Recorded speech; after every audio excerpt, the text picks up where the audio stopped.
If you holler Keenen Johnson's name at a TU practice, it's likely no one, not even Keenen, will respond. The reason? Everybody knows him as Toe. Hey, nobody else know me as Keenen. Like, what's your real name? Like, why do they call you Toe? I said, I'm from Alto, Texas, every time. Alto, Texas, in rural East Texas, 140 miles southeast of Dallas, 150 miles northeast from Houston. Like those bigger towns, Alto has a nickname. It's called the Toe. And so Keenen Johnson, when recruited to the University of Tulsa, became simply Toe. As a kid, Keenen not only had a big toe, but he had big feet. Because I had, even at a young age, I had a big foot. They always thought that's the reason I was so clumsy. I thought that's why I tripped over myself all the time. But I just tried to get used to it because I just love playing football. I was very clumsy at first. His shoe size is 13, but his ball skills from his days in high school helped him overcome. I played quarterback in high school, and we ran the ball a lot, but and that's how I just worked on ball carrying. Drills with the ball in my hands and hitting the ladders and hitting the cones, and that's really how I worked on feet. No receiver drills and nothing like that ever. So he comes to TU as a wide receiver and has been very productive with 121 catches for over 1,400 yards coming into the SMU game.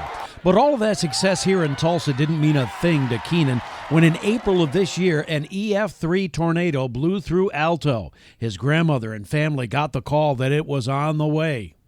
So you need to get out the house. Y'all need to get out. She hurried up and got out. She got to town before it was just finally like the rain was just taking over. The car, like she couldn't see anything, and at that point a tree had fell over on her truck. Luckily, my teammate from high school, he played line for us. He protected me through high school. He called her in, and her and my family in, and just gave him a place to, stay there until it passed over. Keenen was asleep here in Tulsa at the time. I had no clue at that point. I had a lot of missed calls when I woke up. I was asleep, when it was all happening. So I wake up and she was just telling me that we had lost everything, but everybody was fine. And at that point I was hurt, because I couldn't be there for them.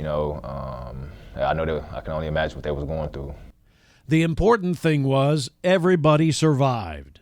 That was kind of like a sigh of relief. It was kind of like, okay, well, no one got hurt, still got all my family members, no one lost their life to it. My granny started talking about my awards or whatever. I'm like, I'm not worried about them. Like, they know I won them, Right. You can look them up on the internet and tell I won them, but y'all's life, so I can't get that back, so I need them here. And 6 months later, the best part of the story is they've recovered in Alto, Texas. Everything's good. Actually, my aunt, she got a house. My mom, she got a nice place for her and my little brother to stay in. My granny, she getting her another house moved back to where the other house got tore down back deep in the country. Keenen has been back to Alto and will go again. But now he can concentrate on his senior year and making plays like this.